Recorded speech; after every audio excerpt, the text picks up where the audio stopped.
Buenas tardes, profesora y compañeros. Estamos aquí en el curso de responsabilidad civil a cargo de la docente Magali Jacqueline Soto Barrales de Fuset.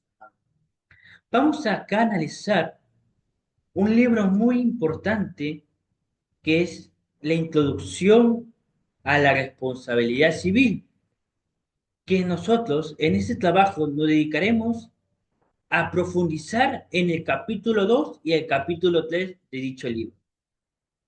En el contenido que vamos a encontrar en el capítulo 2, que es la dualidad de los sistemas de la responsabilidad civil, encontraremos la descripción general de los sistemas, las diferencias tradicionales, los problemas de las zonas grises y las alternativas de solución y la conclusión a dicho capítulo. Mientras que en el capítulo 3, que es el método de análisis de la responsabilidad civil, encontraremos la naturaleza del método, el análisis material, identificación al causante del daño, análisis de imputación, identificación al responsable del daño y los supuestos de exoneración de la responsabilidad y, por supuesto, una conclusión a dicho capítulo. Primeramente, en el capítulo 2, la dualidad de los sistemas de responsabilidad civil, encontramos que la responsabilidad civil no es única, sino que presenta diferentes sistemas. Y en nuestro Código Civil regulan dos tipos, la de contractual y extracontractual. Si bien sabemos, como tenemos doctrina y jurisprudencia, pues también se aplican muchos más sistemas, es decir, no se cierran en dos, pero sin embargo en nuestro Código Civil se regulan dos. Como ya lo mencioné, tenemos la responsabilidad civil contractual por inejecución de obligaciones. ¿Y qué es esto? Surge cuando alguien incumple un contrato y no cumple adecuadamente lo pactado. Es decir, tú contratas un fotógrafo para que vaya a llegue tu boda y filme o grabe el evento. Sin embargo, esta persona no va a dicho evento. Entonces, él tiene que resarcir el daño causado por incumplir el contrato que estipulaba que él vaya a la boda y firme y grabe el evento. De ahí tenemos la responsabilidad extracontractual. Aparece cuando alguien causa daño sin que exista un contrato previo, violando el deber general a de no dañar a otro. O en términos generales, como dice el latín, alterum non ladere. Prácticamente nos habla de que no hay una relación o un vínculo entre los sujetos, pero sin embargo su acción va a tener un daño a otra persona. Por ejemplo, una persona lanza un macetero del tercer piso y le cae en la cabeza a alguien que estaba caminando. No hay un contrato, no hay un vínculo, pero sin embargo esa acción genera un daño a esa persona que le cayó el macetero en la cabeza, entonces lo que tiene que hacer es resarcir ese daño. Por supuesto, como lo mencioné al inicio, no solo se cierra en los sistemas, la doctrina también nos regula el precontractual durante las negociaciones. ¿Y qué es esto? Muchos hemos escuchado la etapa del enamoramiento, es cuando uno va cortejando, va saliendo con la persona, se van conociendo, van estipulando ciertos actos para cortejar a esa persona. Entonces, es lo mismo en la etapa precontractual durante las negociaciones. Es que ambos se sientan, conversan, negocian, estipulan cláusulas en el contrato para llegar al fin de firmar el contrato. Entonces, por ejemplo, imaginemos que una empresa gasta dinero, gasta su tiempo, gasta también algunos recursos necesarios.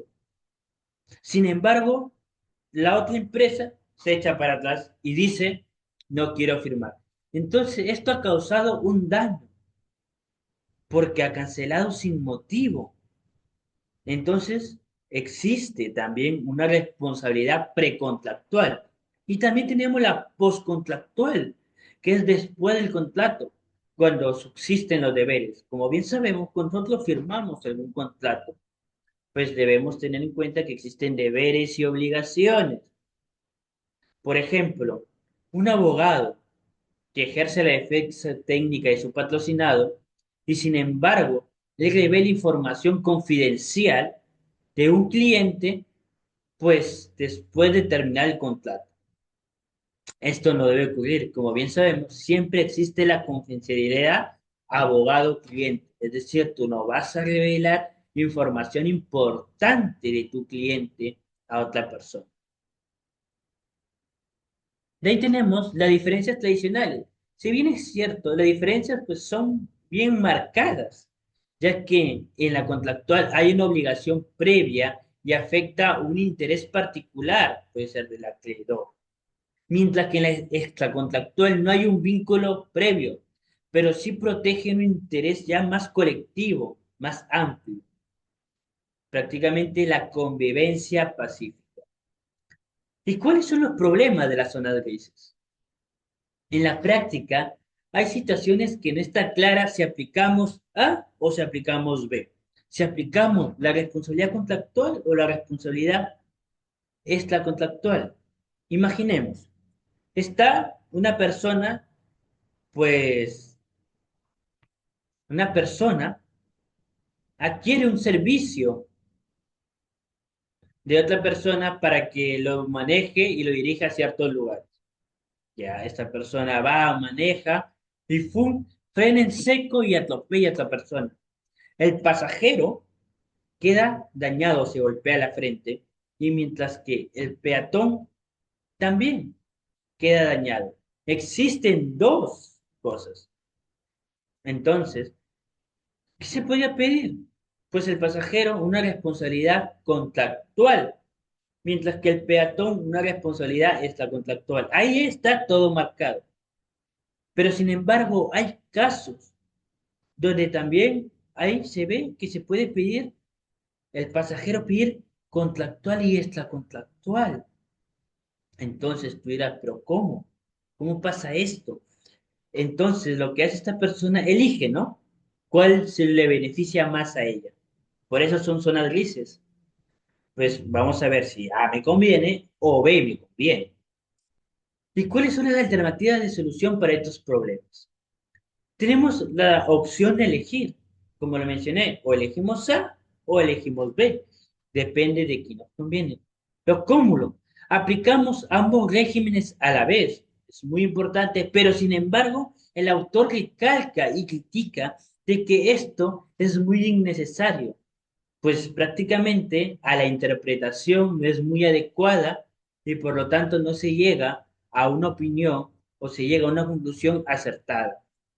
De ahí tenemos la congruencia, es decir, la víctima se protege según el régimen que le corresponde, como mencioné. El pasajero, contractual, el peatón, extracontractual. Muy interesante lo que hemos aprendido en este capítulo de los sistemas contractuales y extracontractuales. Por lo tanto, la responsabilidad civil tiene una unidad conceptual, que es resarcir el daño, pero en la práctica se hace a través de sistemas diferenciados que pueden coincidir en un mismo hecho, lo que generan los famosos casos grises. Muy interesante lo que hemos aprendido en este segundo capítulo. Ahí tenemos el tercer capítulo que nos habla del método de análisis de la responsabilidad civil. Este capítulo nos enseña a resolver un caso de responsabilidad civil paso a paso. La idea es pasar de la pregunta ¿quién causó el daño? A la pregunta ¿quién debe pagar por él? Interesante.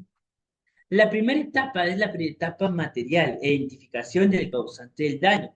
Primeramente, ¿qué se debe ver? El daño como sí, que debe ser real y concreto, es decir, que el daño debe existir.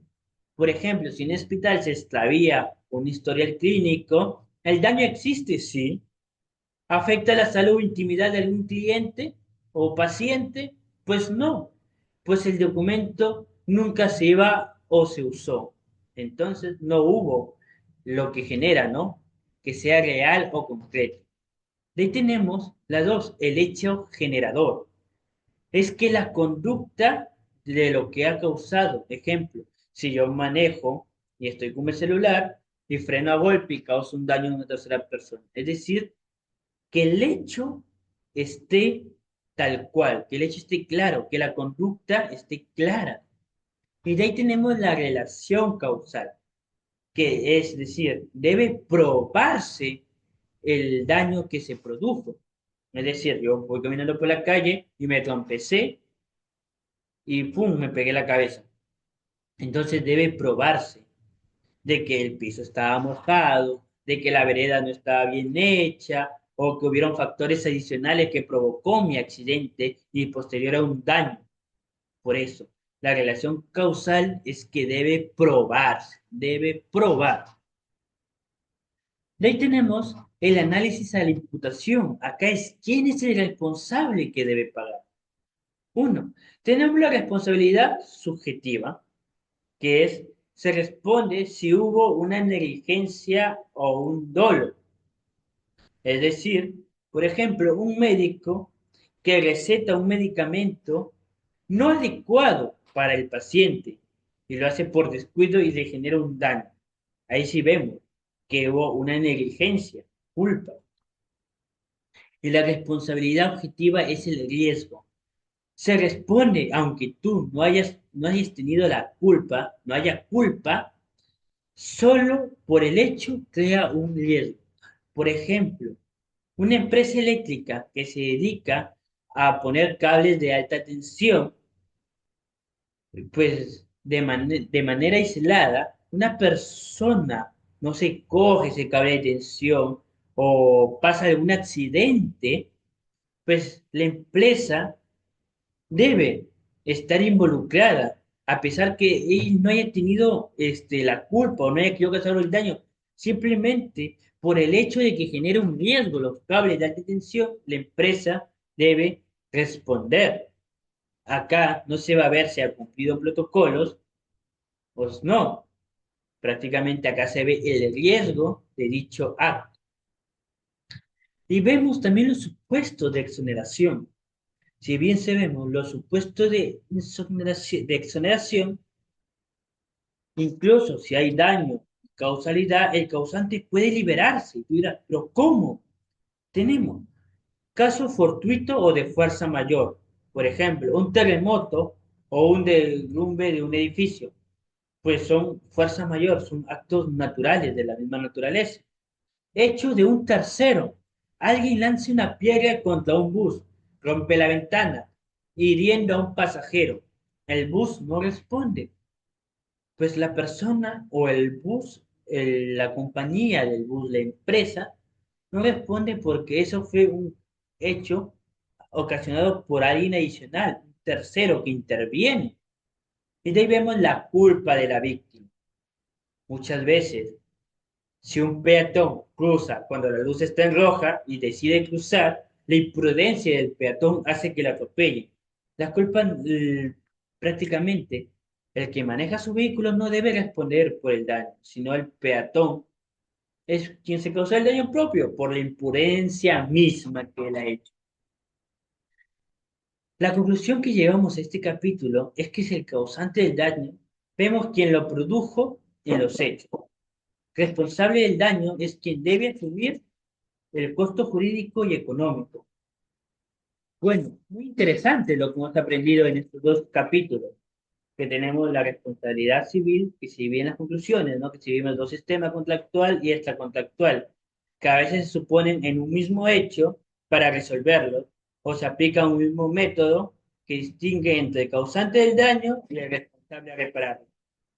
Este análisis puede basarse en la culpa o el riesgo de la víctima. En conjunto, la responsabilidad busca reparar daño, distribuir equitativamente sus costos.